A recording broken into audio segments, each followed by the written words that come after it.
Dios quiere que usted tenga en el día de hoy una fe de quilates. Más de 4 décadas dedicadas a la evangelización del mundo. Yo le estoy diciendo estas palabras para que usted fundamente su fe en realidades, en estas realidades eternas. Su contribución a la literatura cristiana hace evidente su compromiso con el Señor de hacer discípulos y formar ministros. La oferta del Señor a nuestras vidas es que nuestra fe crezca, que nuestra fe sea fortalecida. Escuchemos al doctor Díaz Pavón en Para que el mundo crea. Reciba la paz del Señor con mi saludo. Soy el pastor Díaz Pavón, feliz de compartir con ustedes en el día de hoy, dar inicio a nuestro programa Para que el mundo crea. Ayer comenzamos a hablar sobre el hombre. Escuchamos la primera parte de un sermón basado en la segunda carta a Timoteo del apóstol Pablo. Ese modelo de hombría que muestran esos versículos, ayer el énfasis eran lágrimas, hombres con lágrimas. Hoy vamos a continuar con esas otras cualidades, esas otras características de Timoteo, que tal vez tendríamos que mirarlo como un modelo de hombría, como un modelo pues bíblico, escritural. ¿Qué dice allí de Timoteo? Bueno, habla de su fe y dice que su fe no era de apariencia, de parecer que tenía fe. Habla de don de Dios. Los hombres tenemos esa tendencia a querer hacer las cosas por nuestras propias fuerzas, por nuestros propios recursos, pero las Escrituras hablan de la dependencia del don de Dios, dependencia de la bendición de Dios. Habla de una manera de hacer las cosas. Otra vez, los hombres tenemos esa tendencia a querer hacer las cosas como las hemos hecho siempre, como lo hacía mi papá, como lo hacía mi abuelo, como lo he hecho yo. Pero hay una forma bíblica, hay una forma escritural para hacer las cosas y hay un contenido, un contenido. No solo la forma externa, pero el contenido interno. Bueno, de eso y de algunas otras cosas va a hablar el mensaje de hoy. Preste mucha atención porque el Señor nos va a ministrar a todos. Si usted quiere llamar, pedir la oración, le doy nuestro número telefónico desde ya para que vaya llamando, para que vaya comunicándose. El número es el 305-228-9697. Repito ese número, 305-228-9697. Su llamada es importante. Es importante para usted y es importante para el reino. Vamos al mensaje y yo regreso para orar. Cuando el apóstol Pablo le escribe la segunda carta a la iglesia en Corinto, los corintios han estado metidos en una cantidad de carnalidades espantosas. Y Pablo le dice a los corintios, allá en el capítulo 12, le dice que temo regresar a vosotros y ser humillado y avergonzado, dolido, al descubrir que siguen en su carnalidad y que no han cambiado y que las divisiones entre ustedes continúan. Y Pablo dice que cuando vaya a ustedes, si descubro eso y me entero de que algunos de los que han pecado no se han arrepentido y continúan en su pecado, lloraré. Eso me provocará llanto. Es decir, el apóstol Pablo está confesando que él llora al descubrir que hay hermanos que no cambian. Que le hace llorar descubrir que hay gente en la iglesia que no se arrepiente. Están en la iglesia, pero no hacen caso al consejo ni a la orientación. Le pasa la vida y continúan en la misma actitud. Lágrimas no era ajeno a la experiencia de Timoteo. Lágrimas no era ajeno a la experiencia de Pablo. Lágrimas tampoco fue ajeno a la experiencia de Jesús. El Evangelio de Juan cuenta la experiencia cuando el Señor Jesucristo con María y Marta, quienes estaban llorando desesperadamente por la muerte de su hermano Lázaro, están frente a la tumba minutos antes del gran milagro de la resurrección. Jesucristo estaba llorando.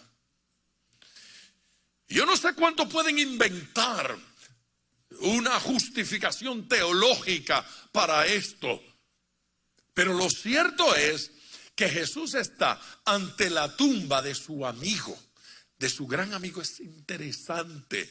Jesús llama a Lázaro amigo antes que a los apóstoles. Y no era apóstol, no era parte del equipo, no viajaba con Jesús, pero era amigo. Era la casa donde Jesús se quedaba. Era el lugar donde él se hospedaba. Allí se sentía cómodo. En aquel lugar estaba su amigo Lázaro. Ahora llega y le dicen que su amigo está muerto y Jesús está llorando frente a la tumba. Todas las explicaciones que quieran dar. Yo sé lo que se siente estar frente a la tumba de un amigo amado a quien no voy a volver a ver. Quien ha pasado por una situación difícil, pero Jesús no sabía que lo iba a resucitar. Por amor al cielo, dígame, ¿cuántas veces usted ha llorado orando antes de un milagro? ¿Cuántas veces? ¿Cuántas veces hay que derramar una lágrima antes de ver que el tumor desapareció? ¿Cuántas veces estoy en la espera de una respuesta y oro con lágrimas? Aleluya. Es evidente que Jesús quería en serio que su amigo Lázaro resucitara. Y estaba conmovido en el momento de la muerte ante la tumba. Que estaba conmovido también por la falta de fe, puede ser. Jesús no reclamó a las hermanas de Lázaro su lágrima ni su tristeza, pero les hizo saber que había esperanza, que el que está en Cristo, aunque esté muerto, vivirá. Eso no significa que no me dé tristeza y que no me haga llorar. Así es que no tengo fuerza para reclamarle a una persona porque llore ante una tumba o ante la pérdida de un ser querido, ante alguien que se va y a quien ya no voy a ver. Pero si llora un padre cuando despide un hijo para irse a la universidad y no te voy a ver en 3 meses y ahí está llorando, ¿sí? No es falta de fe. No es pensar que esa hija o ese hijo se van a perder. Se trata de que no lo voy a ver por algún tiempo. Jesús tenía emociones y derramaba lágrimas. Lágrimas no nos hace débil. Jesús en la entrada triunfal, llegando a Jerusalén, cuando la multitud lo alababa, lo aclamaba, casi lo postulaban para ser rey, ¿sí? Y le tiraban los mantos frente a él. Y los niños estaban emocionados como siempre, adorando al Señor, y aquellos los reprendían. Jesús se aparta de la multitud para llorar sobre Jerusalén. Jerusalén, Jerusalén, que matas a los profetas. Jesús estaba conmovido. Allí dice que lloró. Así es que lloran por un amigo que se va, lloran por un amigo que muere. Jesús, el apóstol, llora por una iglesia que no se arrepiente, que no cambia. Jesús llora por una ciudad que no aprende su responsabilidad profética, histórica, que no responde al mensaje de Dios. Pedro llora arrepentido después de negar a Jesús. Después de la negación, Los ojos de Jesús lo alcanzan allá, a la distancia. Y conmovido, dice el texto, que lloró amargamente. Le dolió profundo, le fallé. Le dolió profundo, lo negué. Le dolió profundo, fui mal ejemplo. No fue destituido como apóstol, no fue destituido como discípulo, no fue destituido en el corazón de Jesús, todo lo contrario. La mirada de Jesús no era de rechazo, era de amor, y posiblemente eso fue lo que lo conmovió, porque si Jesús lo hubiese echado, tal vez se hubiese largado de allí amargado, pero no lo echó, lo miró, lo amó y le derritió el hielo que tenía en el corazón. Amor. Lágrimas en el apóstol Pedro. Estas fueron de arrepentimiento. Hay lágrimas en la adoración. ¿Recuerdan aquella mujer que se postró a los pies de Jesús? Y con lágrimas le lavó los pies, no con agua, con lágrimas. Y con su cabello se los secó, los enjugó. Lágrimas son parte del evangelio en la adoración. Son parte, son expresión dentro del cristianismo. Hay que adorar de verdad para que en medio de la oración las lágrimas corran. Corren cuando estamos metiendo el corazón en esa adoración profundamente. Afinar no es la clave. Es bueno, pero no es la clave. Tocar bien las notas no es la clave. Poner el corazón en la adoración, allí está la clave. Que me adoren en espíritu y en verdad. Adoradores, busca el Señor, que me adoren en espíritu y en verdad. Pueblo, debemos darle gloria al Señor. Las lágrimas que Pablo está apreciando y recordando de Timoteo no son lágrimas de hipocresía que intentan manipular a alguien con una lágrima de cocodrilo, dicen allá. Con una lagrimita de mentiras, de apariencia. No, estas no son lágrimas amargas. Él está hablando de unas lágrimas que ocurren por la obra de Dios, que ocurren por el propósito de Dios. Estas lágrimas que valen son lágrimas que tienen que ver con nuestro Señor. Dios las recibe. Amén. Dios recibe sus lágrimas en la oración. Dios recibe sus lágrimas en la adoración. El Señor las recibe y responde a ellas. Aleluya. Cuando el corazón está comprometido con el plan de Dios, ocurren lágrimas. Alguien que lo alabe. Aleluya. Y somos entonces hijos de la promesa. La promesa de que el Señor enjugará toda lágrima. Ese momento viene en que ya no vamos a llorar más, pero aquí vamos a seguir llorando. Pero allá ya no va a haber más lágrimas. El Señor las va a enjugar todas. Hay una segunda cualidad, característica que Pablo identifica en el carácter de Timoteo. La primera, sus lágrimas, su sensibilidad, su compromiso, cuán identificado estaba con esa causa. La segunda aparece en el próximo versículo, en el versículo número 5. Esa segunda cualidad, él la llama fe no fingida, trayendo a la memoria la fe no fingida. Amén. Fe no fingida que hay en ti, la cual habitó primero en tu abuela Loida y en tu madre Eunice, y estoy seguro, no había duda en Pablo, que en ti también. Alguien que alabe. Aleluya. Fe no fingida.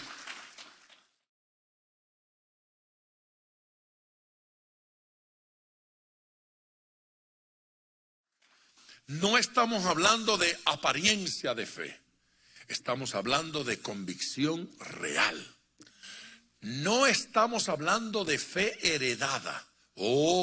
Como su mamá Eunice era creyente, él también. Como su abuela Loida era creyente, él también. Eso no es lo que está diciendo Pablo. El apóstol no está hablando de una fe que se hereda. El apóstol está hablando de un ejemplo de fe que afectó a la hija y un ejemplo de fe que afectó entonces al hijo y al nieto. Nuestra fe afecta para bien a nuestros hijos. Nuestra fe afecta para bien a nuestros nietos. Aunque la fe no se transmite de esa manera, no se transmite genéticamente, el ejemplo de fe nuestros hijos llegan a aprenderlo. Aleluya. Tenemos que permitir que nuestros hijos vean en nosotros fe no fingida. Cuando nuestros hijos nos ven conducirnos de una manera aquí, pero otra muy distinta en la calle y otra muy distinta en la casa, llegan a dudar de nuestra fe. Cuando hoy le damos un versículo bíblico, pero mañana una mala palabra, nuestros hijos llegan a dudar de nuestra fe, llegan a dudar de cuán genuinos somos. No es el caso de Timoteo. Su mamá tenía fe genuina, su abuela tenía fe genuina y él tuvo fe genuina. El apóstol Pablo comenta: la fe de este muchacho no es fingida. ¿Y qué ejemplos nos da Pablo de fe fingida? El apóstol hace un listado en esta y en otras cartas de gente que tenía fe fingida. No las vamos a discutir todas, pero fíjese, por ejemplo, en el capítulo 4 de esa misma carta, en el versículo 10, el apóstol alude a un hombre llamado Demas. Dice: porque Demas me ha desamparado. Yo estaba esperando ayuda de Demas. Yo estaba esperando sustento de Demas. Yo estaba esperando compañía de Demas. Y Demas me ha abandonado.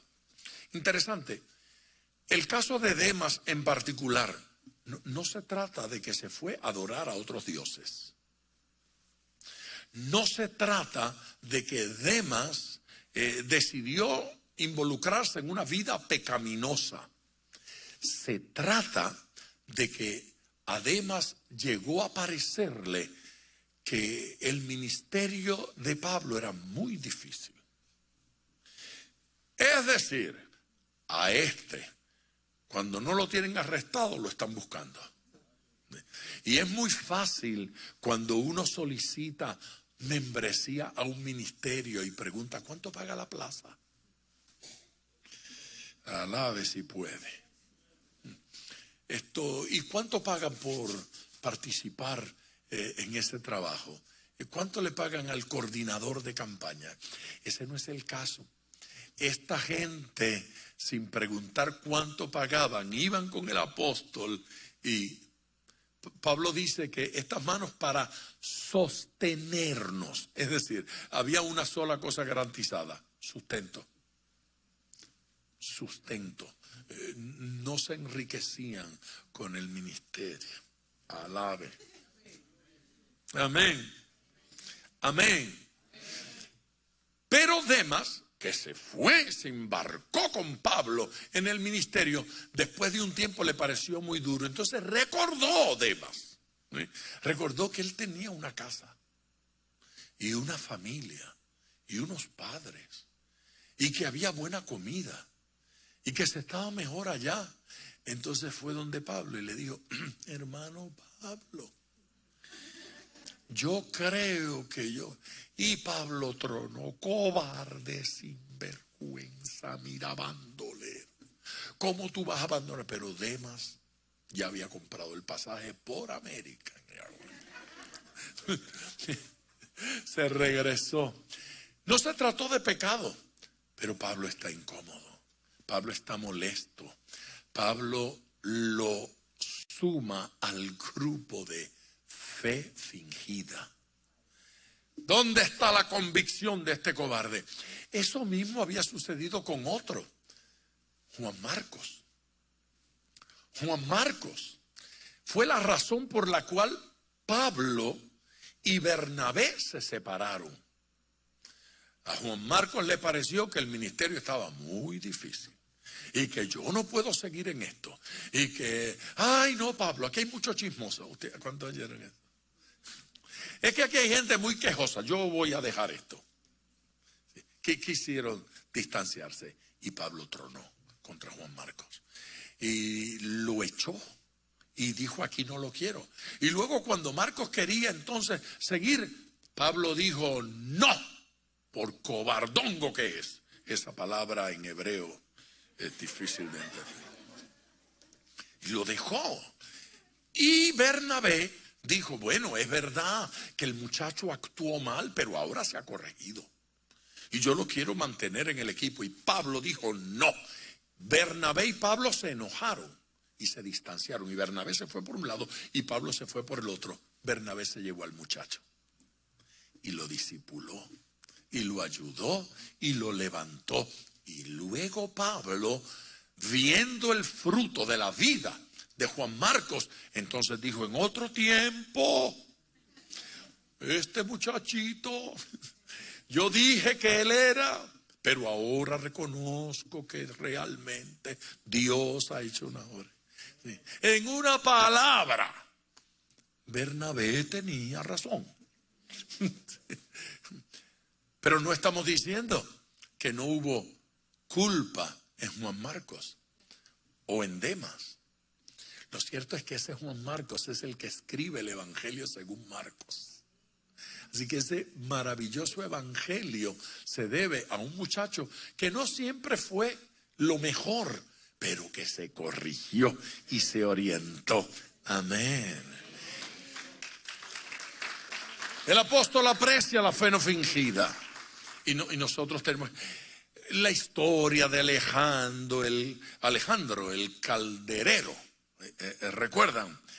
Aquel que se opone a los ministros, Figelo, hay tantos, Hermógenes, otros de los que Pablo ataca, Himeneo y Fileto, esos son famosos, conocidos.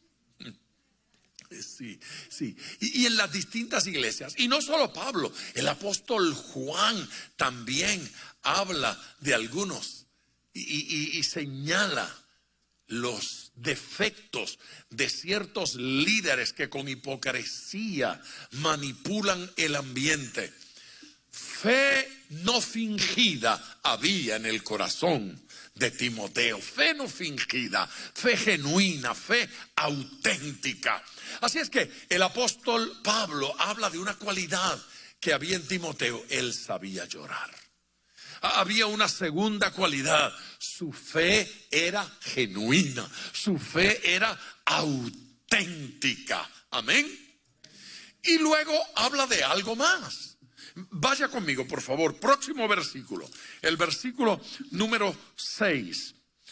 Por lo cual te aconsejo que avives el fuego del don de Dios que está en ti por la imposición de mis manos.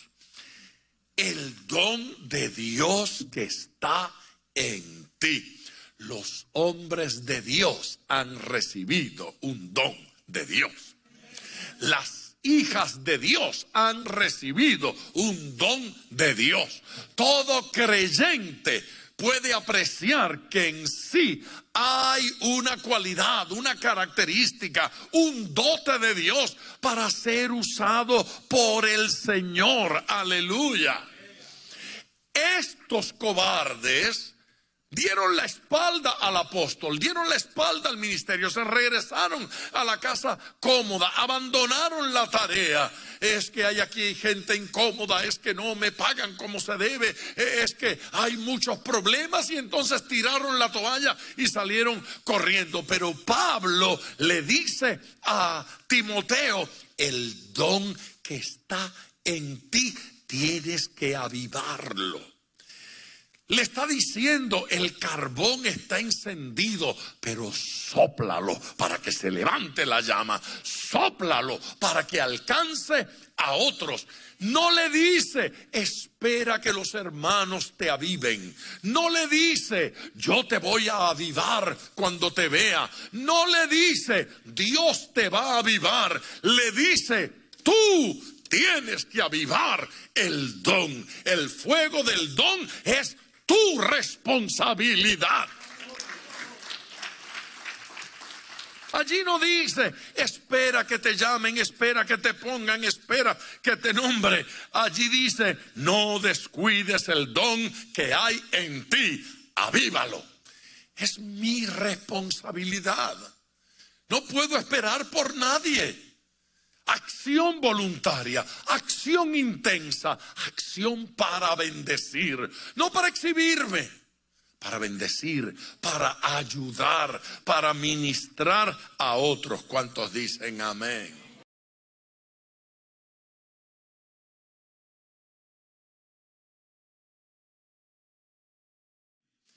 El don se ministra al que está junto a mí.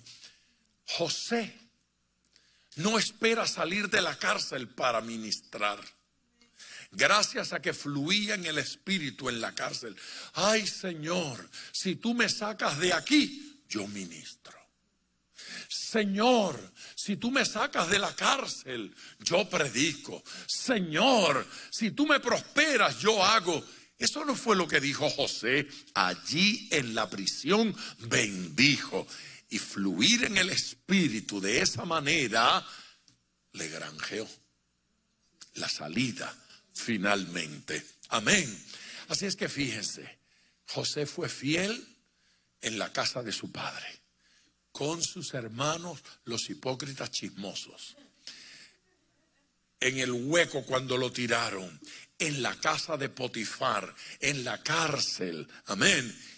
Y entonces pudo ser fiel cuando fue nombrado primer ministro de la mayor potencia del mundo en aquel momento. Eso es lo que significa, quien me es fiel en lo poco, lo colocaré en lo mucho. Alabe a Dios. Hay una cuarta cualidad, una cuarta característica que debemos mirar. Está en el versículo número 13, bien diagramada. Versículo 13, retén la forma, diga conmigo la forma. Retén la forma de las sanas palabras que de mí oíste, en la fe y amor que es en Cristo Jesús. Retén la forma de las sanas palabras. ¿Sí? No dice retén las sanas palabras. No dice retén las palabras. Le dice retén la forma. ¿De qué está hablando el apóstol? Está diciéndole, cíñete al modelo. Ya te dije cómo se hace. Ya te dije cuáles son las palabras. Ya te dije cuál es la enseñanza, cuál es la doctrina. Cíñete al modelo. No es como quieras, es como te estoy diciendo. Se supone que usted alabe. ¿Sí? Cíñete al modelo. Me gusta esto. Me gusta esta forma de expresión. ¿Sabe qué? Interesante. En inglés dice pattern, modelo o molde o patrón. ¿Sí? Patrón. Ahora mire qué curioso. La palabra que se traduce ahí del griego en ese versículo, particularmente habla de la acción de calcar. Ustedes calcaban cuando eran niños en la escuela. Los ponían a calcar figuras. Ok. Lo que dice allí es la acción, mire qué interesante, de poner debajo la imagen con luz para que se transmitiera hacia arriba y poder entonces marcarla. ¿Cuántos hicieron eso? Se llama calcar. Usted pone la carita allí con luz debajo y en el papel arriba usted puede ¿qué? Calcar. Pablo le está diciendo, no inventes, lo que tienes que hacer es calcar. Ya te di el patrón. Le está diciendo, conforme al modelo que te he presentado, conforme al ejemplo que te he dado, en la forma en que te he enseñado que se hace, mantén la forma, no la cambies, no solo las palabras, pero la manera, la forma de hacerlo. Cíñete a esto, no te busques otras formas ni otras maneras, porque no funciona. Entonces alguien dice, pastor, pero estamos en el siglo XXI. Ay, gracias por la información. Pero fíjese bien, no hay formas en el siglo XXI que haga que los cánceres desaparezcan, pero este antiguo evangelio los sigue provocando. No hay formas en el siglo XXI para lograr que el sordo oiga y que el ciego vea, pero este antiguo evangelio sigue haciéndolo. Entonces hay que calcar este evangelio, la forma de Dios, el estilo divino, lo que Dios quiere en nuestra vida. Aleluya. Esa correcta interpretación de la Biblia, tenemos que ceñirnos a ella. Nuestra teología tiene que ser genuina, conforme al modelo de los hombres de Dios en las Escrituras. Y entonces nosotros podemos esperar que Dios haga hoy lo que hizo ayer. Pero la Biblia sigue diciendo que Él es el mismo, ayer, hoy y por los siglos. Que Él no cambia, que lo que hizo ayer podemos esperar que lo haga hoy. Aleluya. Que lo que dijo ayer lo sigue diciendo hoy y proyecta hacia, ay pastor, pero es que estamos adelantados. No. Estamos atrasados en lo que estamos. Ve, Jesucristo hacía cosas que la ciencia todavía no entiende. Jesucristo decía cosas que la sociedad todavía no entiende. Y mientras vamos avanzando, vamos descubriendo que la Biblia tenía razón.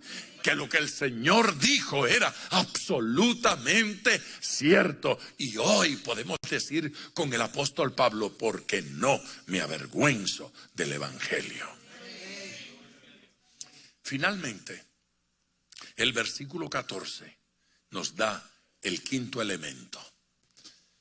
Dice, guarda el buen depósito. ¿Sí? Usted fue al banco esta semana y depositó. No, lo hizo electrónicamente, no importa. Bueno, es que no cobré, pastor. Estoy hablando de cuando cobran. Y hizo el depósito en el banco. El depósito no es el recipiente. El depósito no es la jarra, ni el vaso, ni el pomo, ni el balde, ni la cubeta. El depósito es el contenido, ¿sí? Es lo que voy a depositar. No es la jabita, bolsita, fundita, ¿de qué país es usted? En que lo lleva. No, eso no es. Es el contenido. El contenido. Entonces, Pablo le dice, hay un contenido en ti. Te hemos entregado una palabra. Este tiempo que has estado conmigo no ha sido en vano. Hemos hecho en ti un depósito. Hemos depositado algo de parte de Dios en ti. Se llama evangelio. Se llama palabra de Dios. Se llama revelación del Señor. Guarda el buen depósito, guarda el contenido, guarda el evangelio. Sé fiel a esta palabra que te ha sido otorgada. Iglesia, ni los problemas, ni las circunstancias, ni las crisis personales, ni los ataques, ni los cambios sociales, ni las leyes, ni la ilegalidad, ni la legislación en el Senado, no importa dónde sea, ni el presidente que tengamos, a favor o en contra de la iglesia, a favor o en contra del evangelio, a favor o en contra a los principios de Dios, nada de eso tiene importancia. El apóstol le dice a Timoteo, y ojo, le está hablando a un hombre que va de nación en nación. La idea no es ser fiel al sueño americano. El mensaje es, sé fiel, guarda el depósito. Ese depósito nos funciona en Estados Unidos de Norteamérica. Ese depósito nos funciona en Rusia comunista, en la China comunista, en Venezuela en la gran crisis.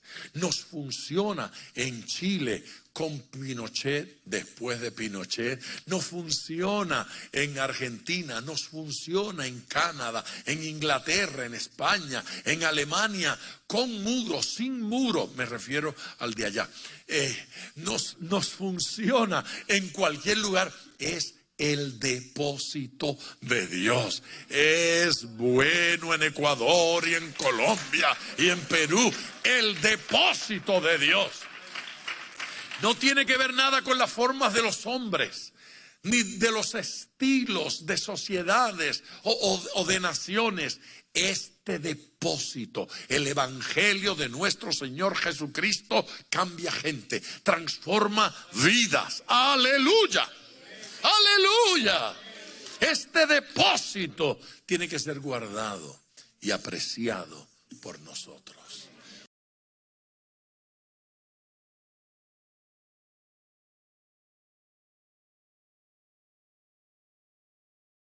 Qué belleza de palabra tan poderosa. La palabra de Dios siempre es rica y siempre es enriquecedora, siempre nos nutre. Así es que ya en breve vamos a orar, pero si usted no ha llamado, este es el momento de hacerlo.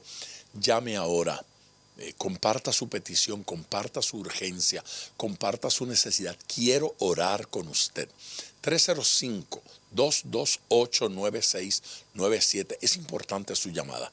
Llame ahora. 305-228-9697. Por otro lado, también puede escribirme nuestra dirección, y esa es la dirección en la cual yo recibo sus peticiones para orar por ellas. Es biblia@diaspavon.com. Otra vez, biblia@diaspavon.com. Díaz con Z, Pavón con B de Biblia.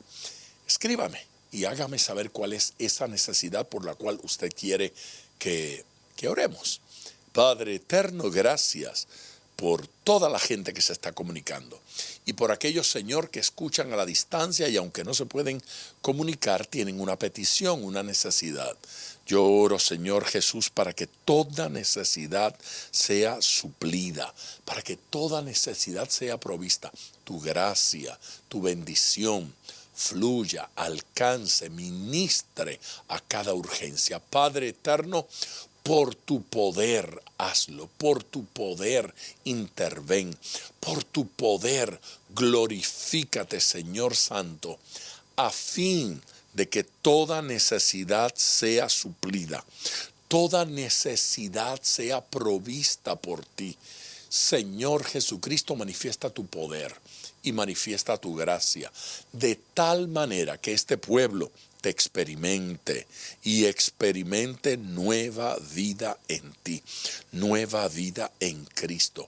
Gracias por tu amor y gracias por los milagros que has estado haciendo en respuesta a estas sencillas oraciones que se realizan aquí. En el nombre de Jesús, amén. Gracias a todos. Gracias por su amor. Mañana estamos aquí en otro programa para que el mundo crea.